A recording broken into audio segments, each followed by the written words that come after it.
Winners don't lose. Hey guys, welcome back to Never Stop Shooting. My name is Paul, and this is Hard West. If only your prospecting was lucky enough, you could go get out on the Oregon Trail again. What was that? Autosave, probably? You and your father were alive, but all your supplies were destroyed. Card received. No way you'd make it to Oregon now. Your father decided to stay put and build a life right there. Wow. Many years passed, and you grew up. You became a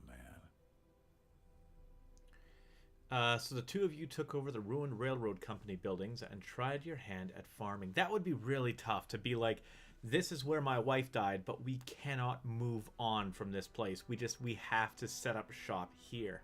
Not in order to get revenge, not in order to get back at the people who did this, not to establish order in the land, but it's just we're out of supplies and we can't keep moving.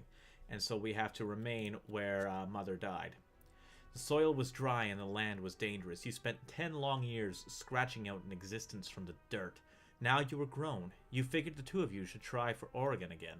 It's what Mother would have wanted. Gold. Who would have thought they'd find it here, and just when you needed cash for your journey? Time to strike it rich and get out of town before the outlaws and madmen show up. They always do. The masked men controlled all the gold mining. His henchmen sold you a license that let you get 9 prospecting operations. Okay. So what am I supposed to do? I cannot read that. This looks like the ugly ditch. That's something else. Oh, this is neighbor's house. That must be what that is. There was a little thing in the corner there for a little while. Oh, I can't.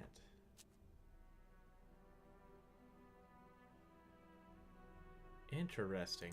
And that must be my homestead. So let's go ahead and start off at the neighbor's house and see what happens here. It looked like a nearby farmhouse was inhabited. You paid them a visit, and they turned out to be kind people. You exchanged pleasantries and the customary promises to help one another. More importantly, you met Florence, their beautiful, kind-hearted daughter. All you exchanged were a few glances, but you found yourself smitten. Especially among farmers and in wild country like this. Yeah, like, customary promises to help one another. It's not just customary. That is survival out there. It's like, yeah, you know, we gotta stick together or the environment and the outlaws are gonna do us all away. Because one bad winter for you, and that could be all of it. Holy cow. Not interested in prospecting themselves, the neighbor tipped you off about a couple of promising spots. From the day you first laid eyes on Florence, she was all you could think about. This is It wasn't interesting. just desire that she inspired in you.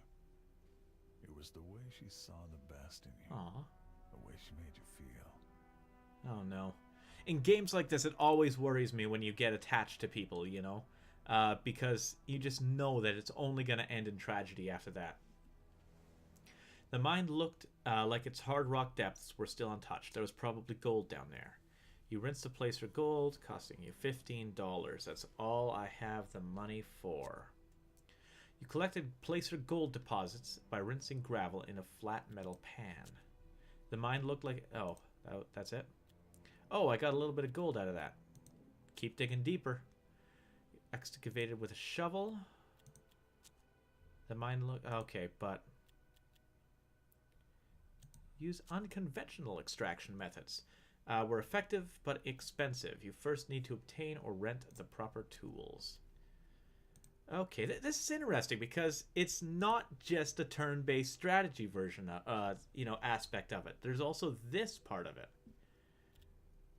Yeah, 15 gold, and I got a bunch back, and 40 gold,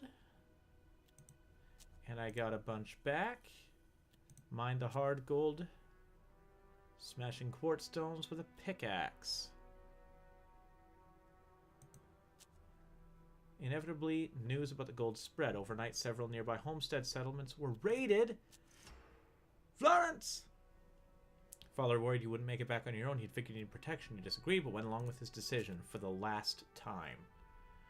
Okay. Mine gold until your license runs out. Ask the crime lords for protection. Oh boy. So I can keep mining a little bit more.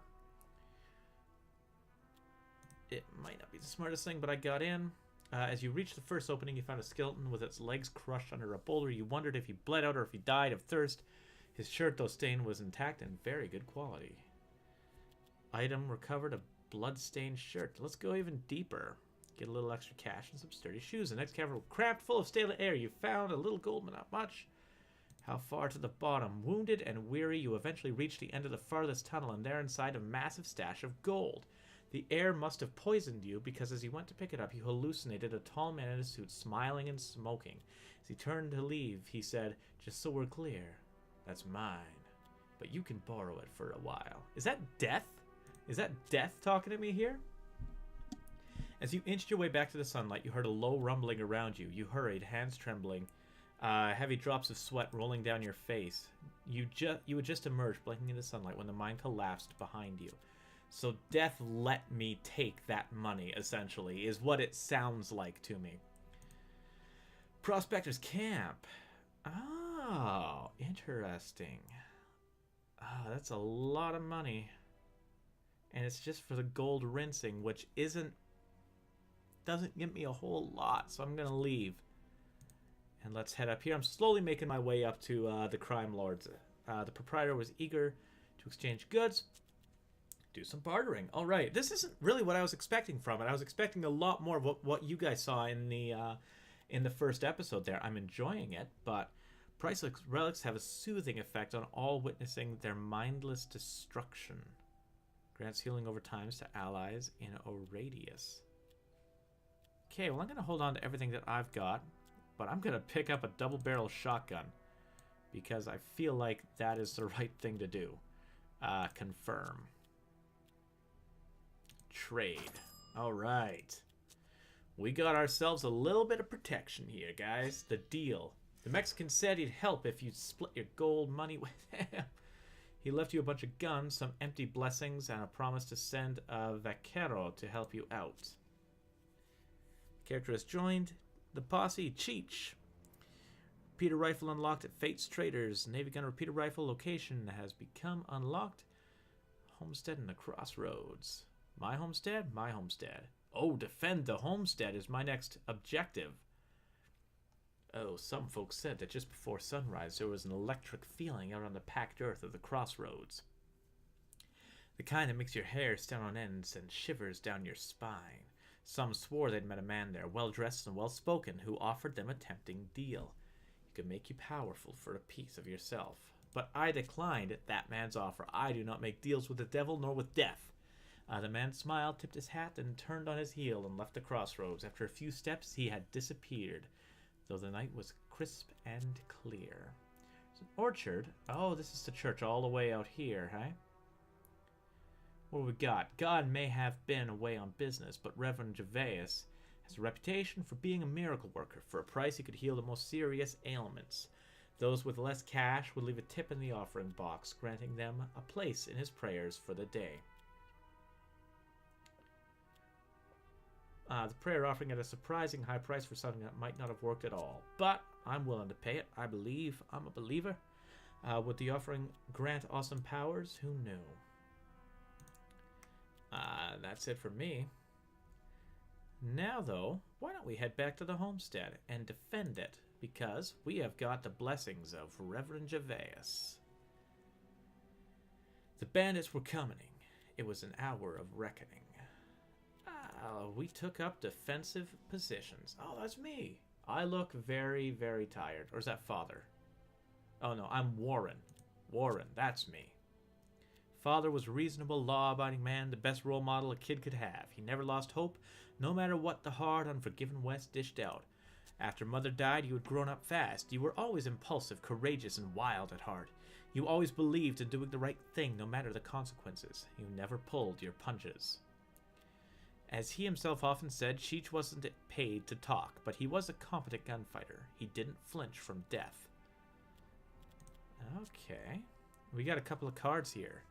The 10 of Spades, which gives us the ability to ricochet, and the King of Spades, which lets us use Barrage.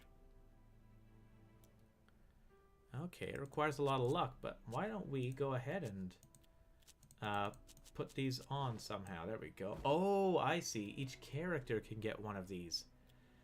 Well, why don't I take Barrage, and Father, you can have, you can go ahead and have Ricochet there. And I think we can, from here, proceed to combat. But that's where we're going to end it for today, guys. Make sure to like and subscribe. We're going to get back to this tomorrow, but until we see you then, be excellent to one another.